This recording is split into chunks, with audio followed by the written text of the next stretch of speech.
and look at some of the stories making headlines in the local dailies. Of course, I will begin with the Standard, but before I do so, my panel this morning, sitting closer to me, I have Evans Wafula. He is a journalist as well as a communication consultant. At the center, I have Professor Masheria Munene. He is a history lecturer at USAU, and he's also an author. On my far left, I have Rose Lucalo. She is a veteran journalist. It's so good to have all of you here and being part of this panel. So, of course, as I said, we'll begin with the Standard. Three top stories that we're running with this morning. Monica, lovers battle to save their own lives, which is well highlighted on page 4 and page 5. And of course, Ayako's win, but rival puts up a strong show. On Monday, Migori went for their by-election. And of course, on page 11, a story that we've also continued to keep our eye on. Milu cases, DPP warns on preferential treatment. So allow me to begin with page 4 and page 5, which highlights Monica's case and where that story has gotten to. Evans, let me start with you and just very likely breeze through this specific story.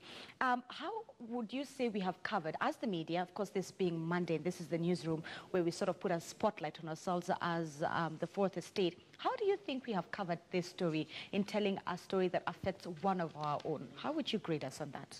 One of the things is that the level of crime reporting that is actually manifesting itself immediately after this case came up is really impressive. We've seen like every day the story has refused to go. And every time you look at the newspaper, you find that the journalists covering this story, following these stories, are able to actually also to interrogate the actual investigation processes that are taking place, because every day we find there's some new lead. And then also, importantly, is that we've witnessed many cases of murder in this country, and mostly we don't know where they go.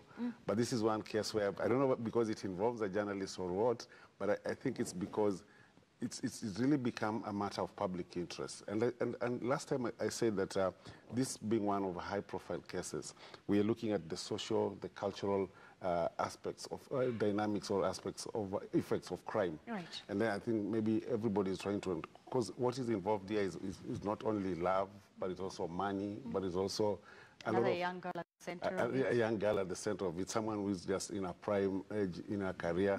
Just seeing it coming down is really also absurd. It's quite absurd, exactly. Professor Munene, your thoughts on how media has covered this specific story of Monica, given that it affects one of our own journalists?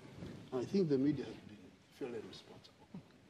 I think they followed the story carefully. They have not let it go.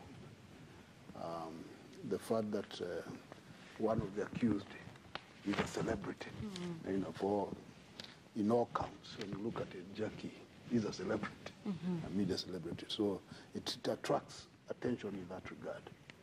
But there's more to it, from what I see. You have multiple countries being involved. So you have stories about South Sudan. Right. We hear that the main accused has linkages with Afghanistan. And then you start wondering what's going on. Dubai. Yeah, Dubai, so it goes beyond Kenya. And we would like to know more, maybe it's the investigators who eventually tell us what is going on, other than just the killing of the young girl. What more would you like to see? What is that you would want to see? Well, just the full story, if there is a full story. For me, I'm concerned that the name Afghanistan crops up. That name really disturbs you, Afghanistan? It disturbs me a lot, because you know what is associated with Afghanistan. Yeah. Okay, that's true. It's not just killing. Yeah. It's terrorism. Yes. It's all sorts of things. So when the name crops up, you say, wait a minute, what's going on? What's happening? What's happening? Okay. Rose Lucalo, as a veteran journalist, you've been in this field longer, and how would you have graded us when it comes to how we've done this story as media, given, again, at the center of it is one of our own? Well, I think you're spot on. The media is spot on. The story in and of itself is a human interest story. It's a powerful story, and I think even if it didn't involve a journalist, it would have been covered. It would have deserved the coverage it is getting. Right. But given that there's a person who is a journalist, it's doubly important. And I want to say that it would have been a shame if we had tried to downplay it, because media are held to a high standard. Right. And we have to really not shy away from allowing ourselves to be scrutinized and making sure that we cover people who are in the profession with as much depth as we would have anybody else in society, if not with more depth. So while we sympathize with one of our own, we must not shy away from this story. So I would say that the media, yeah, I think the media is spot on, and I hope that they're going to continue to explain all the things that Professor has pulled out of the story as well, so that we understand it better, we understand the linkages, and continue to kind of stand away from the fact that she's one of our own. Okay.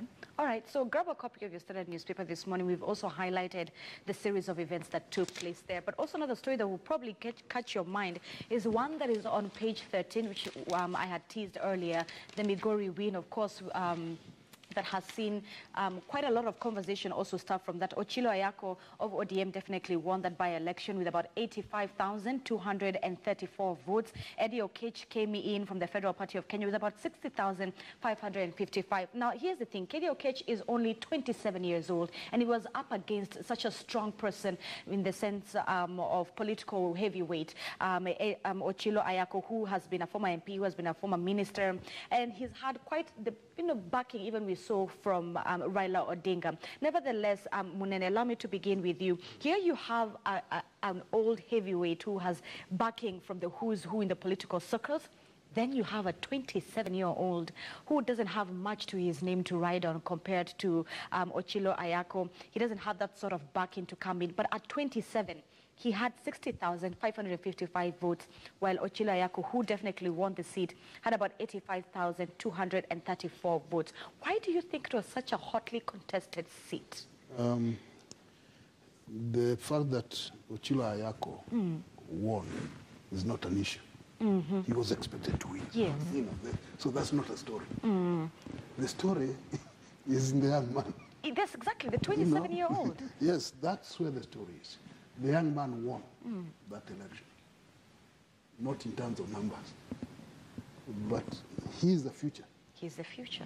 So wherever Raila is, if he has not groomed anybody, somebody is grooming himself. And to show that he can mount such a fight against the entire ODM power structure, because that's what it was. The ODM power structure descended on Migori. They did. I don't know for how many days or weeks, just tried to convince voters to ignore the young man. And they did it. So the indications are that this is a young man who is to be watched very carefully. Right. As a potential leader. He's already a leader in his right. But as a national figure, he's onto something. Oh, yes. Okay. You have to give him credit and watch it as far as because sometimes we are asking who is in the horizon. And when you say who is in the horizon, the tendency is to look at some of the old guys who've been there so long that they become almost fixed structures. Yep. But now you have a very fresh face. And who's doing very well at it. And he's done wonderful. Right. The man has won. Even Swafula, if it wasn't for the hand of Raila Odinga, for the hand of ODM, do you think Ochilo would have won this specific by-election? Do you think he would have done it without Honorable Raila Odinga as his backing? Definitely, but I would say that in the practice of by-elections in this country, is that I wouldn't want to use a by-election to really determine the strength of a certain candidate, because most of these by-elections are projects. They're actually political projects, and they're usually meant to prove a point. And you saw what happened in Migori is that it's a contest between political projects vis-a-vis political sycophancy, because you see Ochilo Ayako was actually being supported by Raila Odinga, not because of Raila Odinga himself, but the people behind Raila Odinga, the so-called Raila Odinga, the Enigma project, was actually being faced by a project that people think that was William Ruto.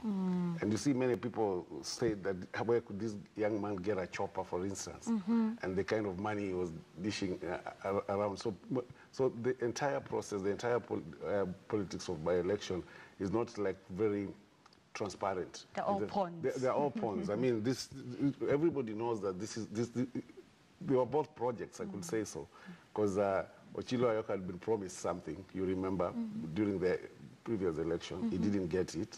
His name didn't appear in any of the plum jobs. And therefore, the bet was that there's a vacant seat here. Why don't I be the one to get it? And that's why you realize ODM did not even have a nomination to pick a candidate. They just handpicked him. So he was also a project. The other young man was a project of somebody else. All a project. Yeah. Rose, do you think that, well, Obado is still in remand, but do you think this specific issue of Ribado has really influenced this by-election, his arrest? I wouldn't jump in to say it has influenced it. I think it created an opportunity to change to speak to the politics and change what's happening on the ground. Right. I like what Evans is pointing to, and the need to dig deeper into the demographic and what's going on, the money, the aspect of money and how it plays in politics. We don't have any laws to limit how much money can be poured into an election and by whom. We have no laws that require you to uncover, to state how much is contributed to a campaign. So we have this murky situation where we're basically living in money politics environment. Allow me to attach both stories, because on page 11, one of the stories we've also highlighted is still on matters of corruption. The state wants me to resign, Mwilu claims.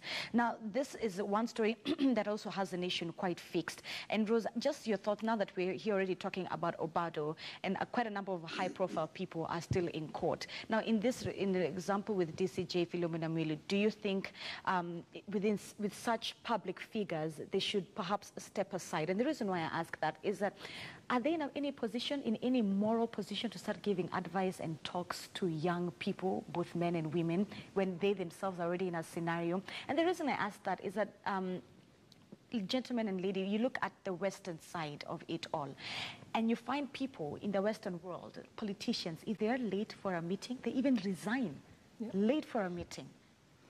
Yeah, I think our levels of accountability, our values really, we need to up our value game. You know, I mean, when somebody accuses you, the onus is on you to work with them to show that you're innocent.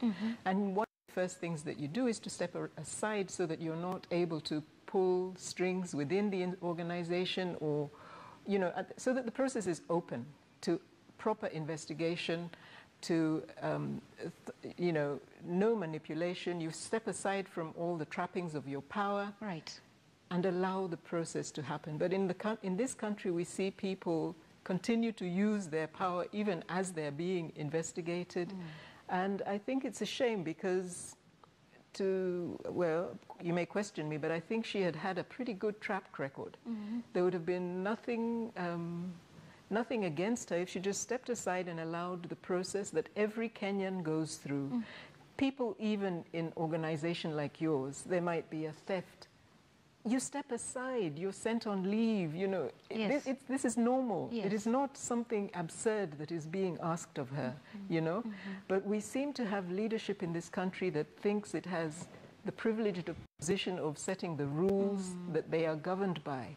We are governed by one set of rules, and that must be it. And truly at the heart of it, what I'm hearing from you, Rose, is that question of integrity. And values. Yes. So, Professor Munene, do you think then that should be something that we need to adapt, that when a case is ongoing, especially for high-profile political people, they should step aside until proven guilty?